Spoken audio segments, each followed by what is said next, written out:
Welcome to Thriller Bitcoin. Welcome to Thriller Bitcoin.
Hello, ladies and gentlemen. Welcome back to another exciting episode of Thriller Bitcoin.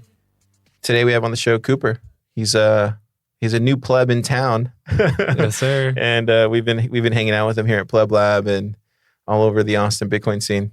How's it going, Cooper? It's going well. Austin is an amazing place to be if you're a pleb. So I've been here for 5 or 6 days, and Has it only been 5 or 6 days? it has been just a short amount of time. I feel like you've been here for like 2 weeks already. No, it's crazy. I feel like I've seen you almost every day. I've met close to 30 people. Really? That I would say that I'm like friends with now. Wow. It's just crazy, like the Bitcoin community, how quickly you get like plugged into it. Here in Austin? Here in Austin specifically. Where did you, and we've already talked about this, but like, let's just explain it to the rest of the plebs out there. Where did you come from again? So I was working at a startup. The name of it is Whatnot, and it's kind of like a social commerce application where people go live and they start selling things to their audience. And I was living in Scottsdale, Arizona with some family. That's where I'm from originally. And then, every time I was at work, I would always be thinking about Bitcoin just because I had already been down the rabbit hole like too far. And once you get to a certain point, it's kind of like all you can think about for a while. And you start trying to orange pill everybody in your life. Right. But you need some like reciprocation. You need someone to like respond with some other, Bitcoin content. Like you can't be having these conversations about DLCs with your sister because at a certain point she's just like nodding and like going ahead with it. So I made the decision to kind of take a risk and head out to a city that I don't know anybody in and just see what would happen if I went to the Bitcoin Mecca of the world. And it's just been kind of a game changer being around plebs like 24/7 and just having those conversations, the two-sided conversations where they're, they can respond with like information about the subject that you're like curious about. So it's been a real game changer, and I'm looking forward to the future a lot. But just making that switch from like not really being able to have those conversations with other people to like actually being in the mix is just it does a lot for your mentality. Would you say it's like it's helped, or is it helped you more? It's definitely helped me. It's given me a lot more confidence about like the future and kind of like where things are going. And like most importantly, just my understanding of Bitcoin on like a technical matter has been just like I've bolstered my understanding a lot just from having those conversations. Oh, with like Super and Tristan? Yep, exactly. So the first time I met Super, we probably talked for like 45 minutes about just some nerdy stuff like in the corner of a bar while everyone else was just, doing their normal thing. But yeah, I had always wanted to ask somebody like all these questions I had, and I just never had the opportunity. So like I met Super. I'm like, dude, I gotta ask you some stuff, man. That's awesome. Yeah, Super's he's a real one. Would you say like, I mean, I'm curious, quite frankly, because there's a lot of people that are out there that are like debating whether to come to Austin if they're, like you, they're in a similar situation, right? They're in anywhere town, USA, and they're thinking about, hey, I keep hearing this thing about Austin. It sounds like there's a bunch of cool plebs building some stuff on Bitcoin over there. It also sounds like they have conferences almost every week there. Like, would you have any kind of advice for them, or what would you? I would say, you might be seeing some stuff on the internet, and you're not sure whether or not like it's real, but I can attest like it's actually happening here. And the pleb life is a good life to live. It's pretty cool, right? It's pretty cool. Like we all hang out together. It's just a community. Like I can't overstate that enough. Like these people are real and they're down to support each other, and just they're here for a reason, and everyone's bought into the mission. It's just a good feeling to be surrounded with those people. It's interesting, right? Like I think the other day, me and you wanted to hang out, right? And I was like, yeah, I'm gonna get around to it, Cooper. I've just been so busy. But I was like, hey, I'm gonna be at radio it's a local, whoever's listening, it's a local great spot. Yeah, it's an awesome spot. It's a local Austin, South Side coffee bar. And I was like, hey, Cooper, I'm gonna be here. And then whoever else wants to come to. If you guys want to hang out, because I had to get some work done. I was like, well, maybe a couple plebs, will come. I just threw it in the Keep Austin Pleb Telegram. And then how many people showed up? There was about 5 of us hanging out in the back, and we were just talking for like 2 hours about not even Bitcoin the whole time. That's the thing is like, yeah, these are Bitcoin people, but they're all like super intellectual. And I had like a 30-minute conversation about philosophy with someone from Unchained Capital. And it was just like an awesome conversation, like totally unrelated, but like we met through Bitcoin, and I don't know, it's just cool, like the type of people that you meet. Yeah, we're all in this together. That's what's so cool about the Austin Bitcoin scene is like, you can run into like a Justin Moon, because we're all working here downtown, right? Mm-hmm. So you can run into a Justin Moon down the street, or I can run into like a Ben Carmen or one of the Bens, somewhere else, right? Like, and it's just like, hey, what are you doing here? Oh yeah, that's right. we all live here. Yeah. So it's just kind of cool where it's just like, this is the scene. This is where everybody's at. This is kind of like what we're doing here. And then, by the way, everybody's super supportive of each other here in Austin when it comes to Bitcoin. I'm so bullish on Austin. I like it so far. Just in terms of like the city itself, everyone's been really cool to talk to, open-minded, a lot to do. I think there's a lot of different areas in Austin, and it's kind of dense. So you can go 10 minutes up the road and like really switch up the environment. And I personally enjoy that. I think it's cool. Oh, the different neighborhoods, right? The different neighborhoods, it's like a different vibe. There's a lot of different stuff going on. Like hanging out with you in South Austin is like a lot different from going to, somewhere like Westlake or even Central right now where we're at. Is it Westlake or Westwood? Westlake, if you're hanging out over there. Yeah. And then like even here, like downtown we're in the financial district right now. So literally we're in like the old financial district, and Bitcoin is being built here in the financial district of Austin. Like you have Pleb Lab here, you have Unchained Capital, you have a couple other companies that don't want to be disclosed, but do you know what I mean? Like totally. It's literally happening in the financial district of Austin. Right. And most people don't even realize it.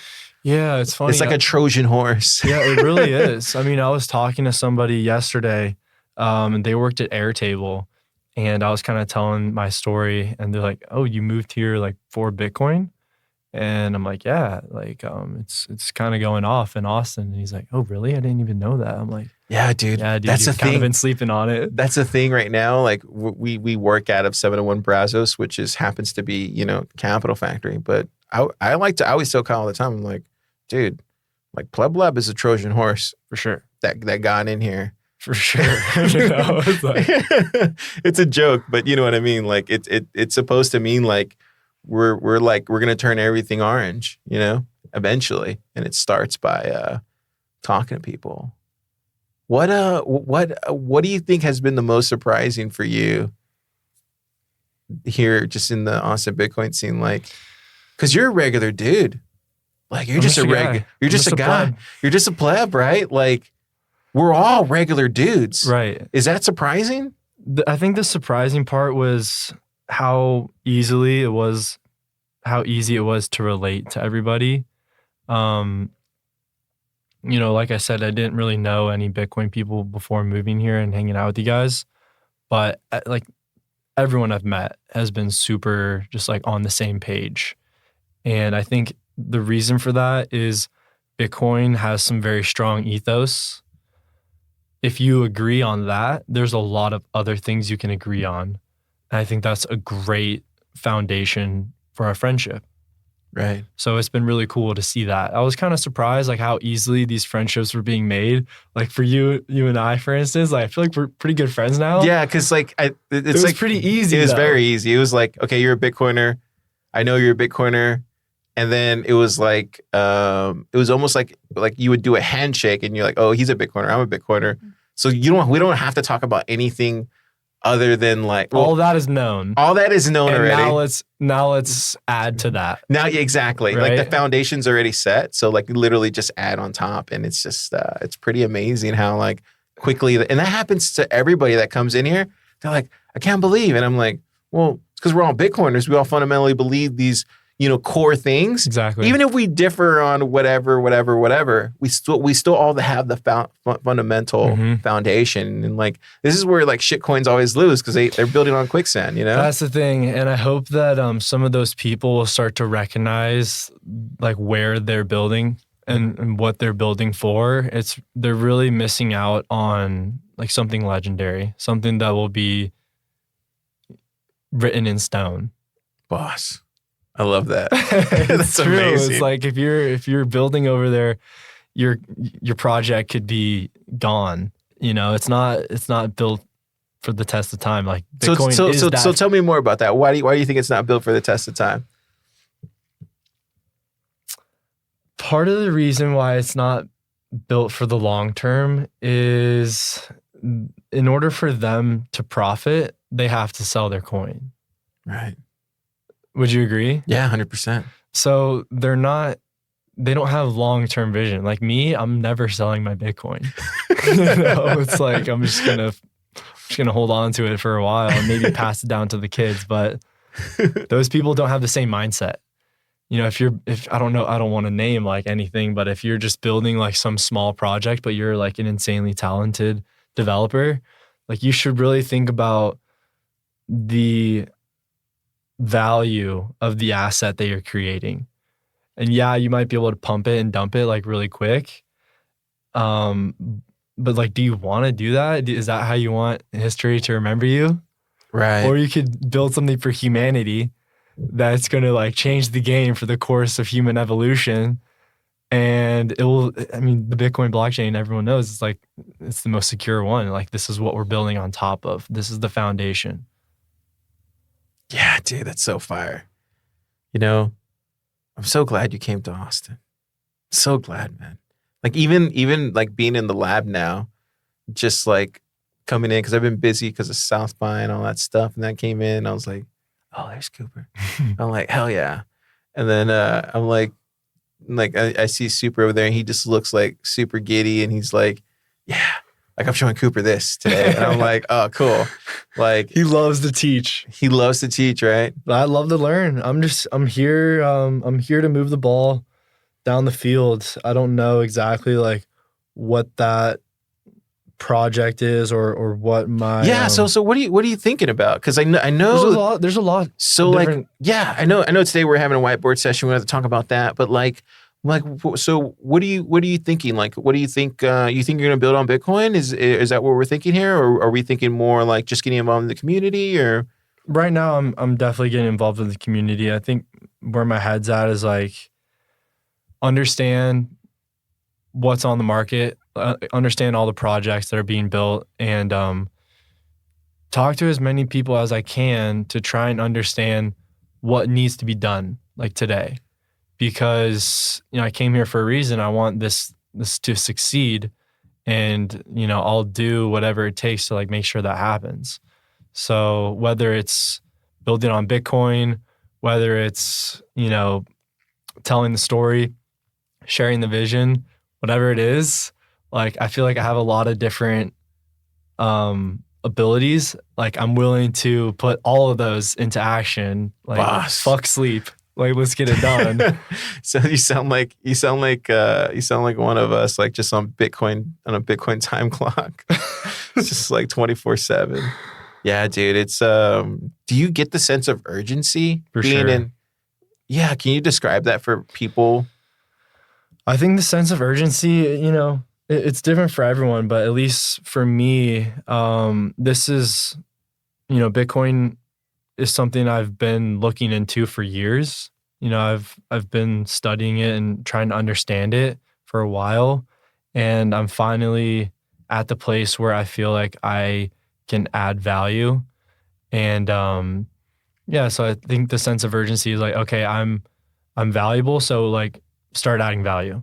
Like there is something for you to do, so find it and like start helping. Right. That's one way to look at it. Yeah, I'm under the same mindset too. Like I just want to contribute and be of service to other Bitcoiners. And if I'm not doing that on a daily basis, then like shame on me, right? Like that's just how I feel. I don't know if that's just a Catholic in me, or I don't know what that is, but like I just kind of feel that way all the time. It's like, who else could I be helping? Who else could I be serving? Like, what do I need to do to make sure like, I just feel like that urgency all the time. I think it's good, and I'm sure a lot of other Bitcoiners can attest to that, because it's an important mission, and the world needs Bitcoin. Especially right now, right? Especially right now. Yeah. How's the scene in Arizona? I know we have some friends out there. I don't want to name drop them just because of who they are, but what is it like up there? Did you ever go to any of their meetups or any of the stuff that they're doing over there? I didn't get the chance to go to any of those meetups, but there's a couple groups out there who are doing things. I know Tucson and Phoenix has a Bitcoin club. It has potential for sure. A lot of tech and a lot of good people are in Arizona. So I think the ingredients are there. Yeah, for sure. I think so too. They came through Pleb Lab one I forget what month it was, but super bullish on those guys like building it out there. They have I think they have enough to do it. At least that's my mindset that I got. I from agree. it. I think they have what it takes. I'm bullish as well. I'm also bullish on every other city, because this is something that every city can do. And every friend group could do this. It's just a matter of getting together, like finding some people in your area who are interested in this and having those conversations, and they I'm telling you, it snowballs. Yeah, like it sure before does. you got something on your hands, and yeah, you can run with it. So if anyone's listening and they are looking to meet some Bitcoin friends, get online, start connecting dots. Yeah, get on the Keep Austin Pleb Telegram, I would say for sure. Like that was a good, was that Telegram group helpful? Yeah, that was, I found Pleb Lab on Twitter, and then from there I kind of like disseminated into the Telegrams and started to figure out like when the events were happening. So I think that's a good place to start. It's a good model to try and emulate, but all these cities could do the same thing, right? I know, right? Bitcoin is like the foundation for a community to be built on, and it really attracts like top tier talent.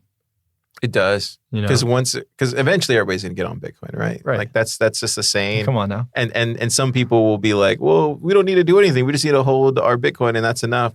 And reality, sure, like if you're that type of person where you don't want to help, but I think a lot of people feel responsibility for their world. If you, are you responsible? Like, do you take responsibility over your own life, or do you want like other people to do things for you?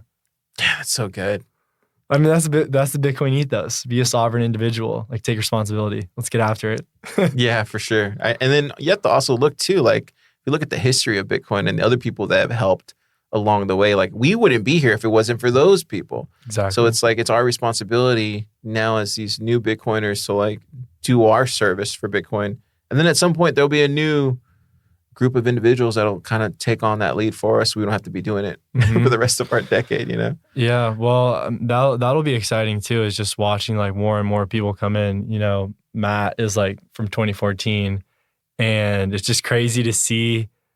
Now he's in retirement mode. He's in retirement mode, but like I was with him last night, and he still pitched to like somebody on Bitcoin, and he like got their wallet set up, so he's still doing it. You know? He's a real one too. I love me some Donna, man. I love him. He gives me like the best advice. Like honestly, like when it comes to just like regular life, like I'm always hitting him up for like regular advice. It's good people, man. He's a solid guy. So Carl, let me ask you this. Yeah. What are you most excited for in Bitcoin in the next couple months? What are you looking forward to the most? Right now, if you ask me what I'm looking forward to, is can't wait to get to Miami. Like, I can't wait to see all my friends. I can't wait to like hang out with everybody there. And that's going to be a lot of fun. That's what I'm looking forward to, like here now. If you ask me like what I'm looking forward to in the future. Yeah, let's go a couple months ahead. Like skip that. Can't wait to see what happens to Pleb Lab. Like, I can't wait to see, like, we have other devs waiting to get in. It's just like now we're out of space.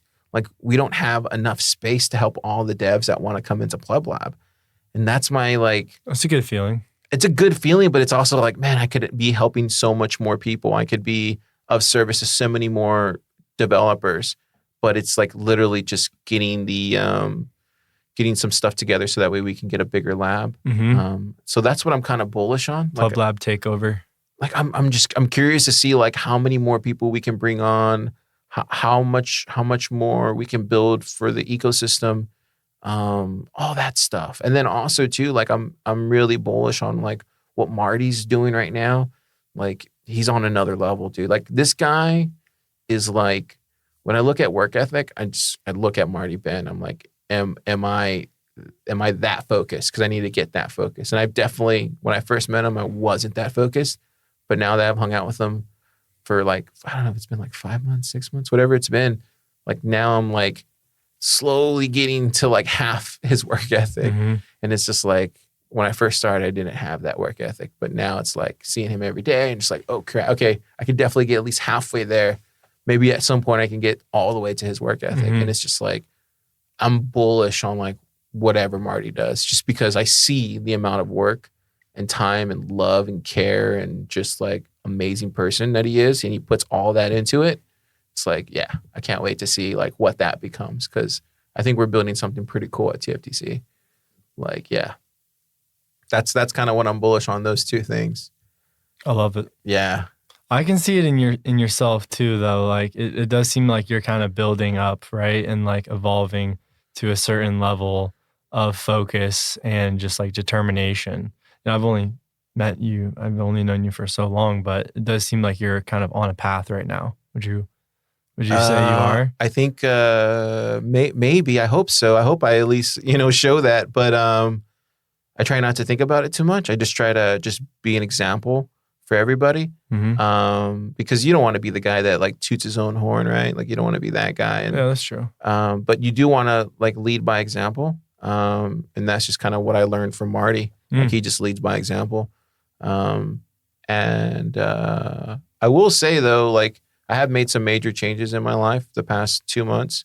So I think those major changes definitely made a thing. And then now I'm at a point where a lot of people I'm responsible for a lot of different things now. So it's just like, I have to make sure I'm sharp and I'm like on and I'm like not, there's this thing called the 4 a.m. club. Do you know what that is?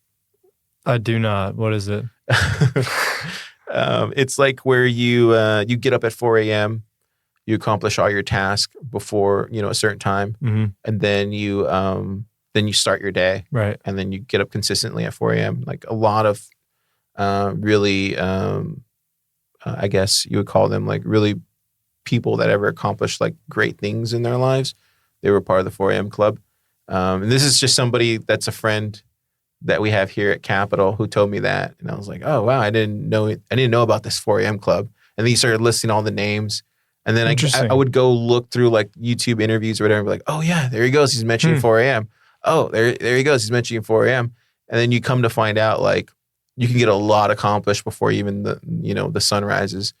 And like, I'm not yet at 4 a.m. I'm like at 6 build up to it. I'm at 6 a.m. Yeah. But I think at some point, within the next year, I could probably get to 4 a.m. where I start my day, do my workouts, read my Bible, and then like do everything that I need to do. And then that way I can get to the office by like 8 and then really focus on like helping the people around me like I'm supposed to. Mm-hmm. And really just kind of like doing that drive. For sure. Yeah, the drive is important. And like you said, you have to have a clear mind. You have to be sharp or else you're not as productive as you can be. That's something that I try and, implement into my life is how effective am I? And a lot of that is like biological, right? So like, what are you eating? Like, what time do you wake up? How's your sleep? Yeah, we were just talking about sleep before. We were talking about a car sleeps on the floor right now. I was trying to sleep on the floor, pill you. So there's a lot of things that you can do to be a more effective Bitcoiner, right? That's interesting. I've never heard that before. Yeah, I guess there is, right? It's important because what we're doing is of value. So it's kind of like your responsibility to do that to the highest extent, right? So maybe you should look at your diet a little bit to see if you can improve your productivity. Maybe you should look at what time you're going to bed to see if you can, squeeze a couple more hours out of the day. I think it's probably worth it. Yeah, I think you're right. I didn't realize I was slowly doing that, but maybe I am slowly doing that. Is there any kind of different things that you do that maybe I can learn from? Just from a journey of like self-development, I would say there's some irregular things that I do. I was keto for a while. Oh, interesting.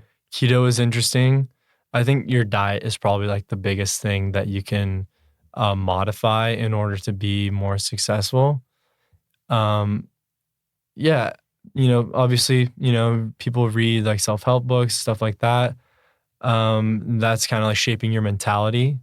But I'm sure a lot of people have heard all of this before. But I think it's just important to evaluate like where you're at and try and see, am I okay with this? Am I trying to get better?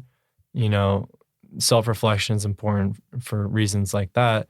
And when there's bigger things at play, you kind of have a responsibility to make sure you're doing your best. Yeah. I kind of feel like that these days. Like I have to make sure I'm like doing the right thing. You are 24/7. You are. I see you. You're getting after it.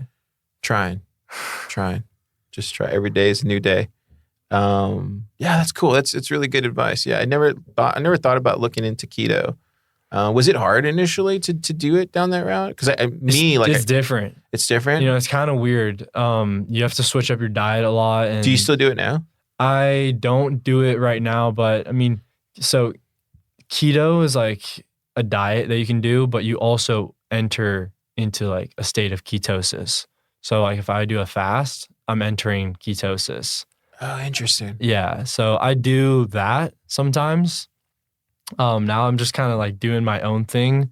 After doing that for a while, I kind of learned like what works best for me. And like, it's a tool, right? It's a tool to kind of sharpen your mind a little bit. But right now I'm doing like carnivore and like fruits. Boss. Yeah. Yeah. A lot of steaks or just like. A lot of steak, a lot of raw eggs. Dude, Phil does a raw egg thing too. Like he's been telling me about this whole raw egg thing. Superfood. Is it like, so what, tell me more about the raw eggs. Like what, I have eggs. I just don't know, like, how would you do it? Yeah, you just drink them. You crack them and you drink them. Okay. Yeah. But like, what does it do to you? It has all the minerals that you need. And it has like all these really great nutrients that when you cook them, you kind of lose some of that now the trade-off is the protein is more bioavailable, but it's great for your hormones. If you're drinking raw eggs, like I started drinking raw eggs, I gained like 10 pounds in like 2 weeks, so like muscle. What? Really? Okay, nice. Well, you've seen Rocky, right? Well, I didn't Rocky's know. up there chugging eggs. I didn't know that's what raw eggs do to you. So they get you jacked. I guess as men, we kind of need that. We do. We need to like bolster our testosterone. Right. We need to get after it. Yeah. We need to be like... Yeah, I'm going to start drinking raw eggs tomorrow. So I never thought, like no one ever told me this. So if I love hot sauce. So if I threw some like hot sauce in there, like Tabasco, you can't mix it up, right? You have to eat it whole. I don't know. It's up to you. I mean, like mixing it up, that's not going to affect the nutrients. Oh, okay. That was a dumb question. You know. But I could throw like some Tabasco in there or Salinas and a hot sauce in there. Try I like it it kind of spicy. It's not good. Oh, wait. It doesn't taste good? No, it doesn't? No, but that's not why you do it.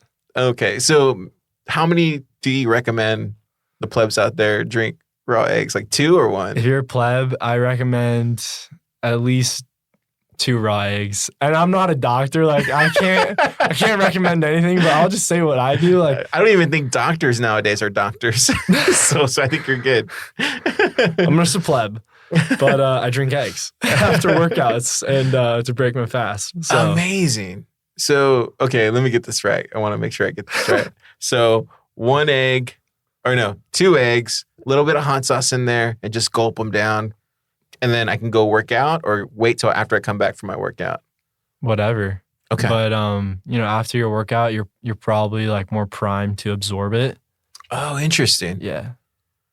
I'm going to try it tomorrow. Does it need to be is there a better version of an egg? I know Phil does it from his chickens that he has in his backyard. Yeah, that's probably ideal, but is there a certain brand that you recommend? Or there's not. I can't recommend a certain brand. You have to be self-sovereign and understand like what eggs are you putting in your system. That's amazing. Yeah. Dude, that's so funny. I'm going to try it tomorrow. I'm going to hit you up on Telegram. I'm going to be like, I want a video. I'm going to be like, Cooper, this fucking sucked. But I feel amazing. Exactly. Yeah. Turn into like fucking jaw jacked up. That's awesome. That's good. That's good, solid pleb advice. Thank you. You have any more pleb advice? I feel like you're on a roll. Live your life, man. I mean, this is all we got. Be grateful. Get after it. You know, like we got stuff to do. So let's be productive and let's enjoy the time that we have. Let's fucking go. Yeah, dude. It's so great having you here. I think one of the greatest things I like about you, Cooper, and it's just like every time I see you, always have like a smile. You're always like your energy that you project out is like engulfing for me. It's like a wave of like Cooper goodness that comes over my face, and I'm That's just like awesome. I sounded wrong. It's like a wave that comes, but like it's like so freaking. It's so intoxicating. I'm like, man, dude. Like, this is why I love the plebs, dude. It's like... that pleb energy. It's that pleb energy, right? And like, yeah, man. Like, I get that way. But like, you have it in like a different like way because you just came in and just like, oh, man, this is what I needed. And like, believe it or not, like, even... I know you came up to me when we initially met.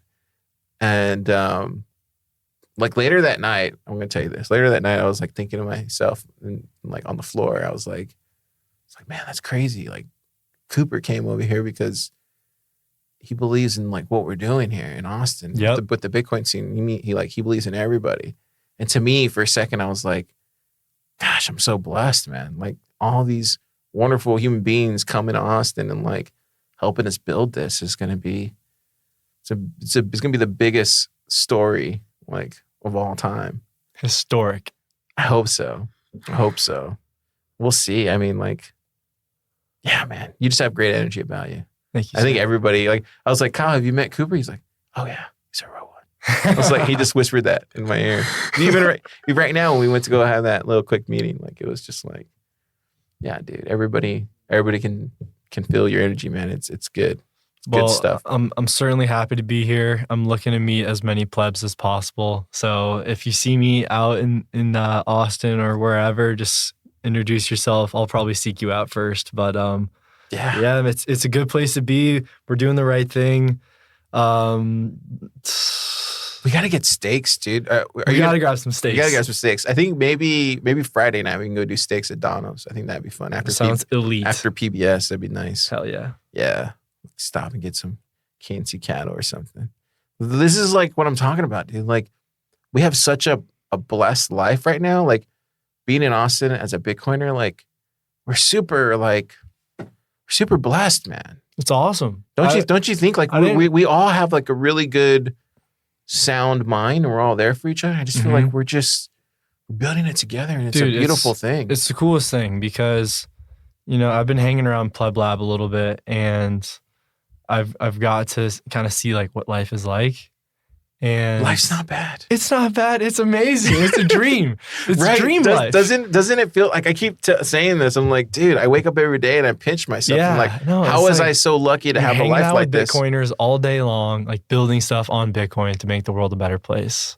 If that's not the best life, I don't know what is. Exactly. Yeah, it's just awesome. It's awesome to have you here. Thank you for coming. And yeah. Let's go build this shit, dude. Let's do it. Let's go build it. You got anything else for the plebs out there? You got anything else? Nothing. Just keep doing you. Pleb life is where it's at.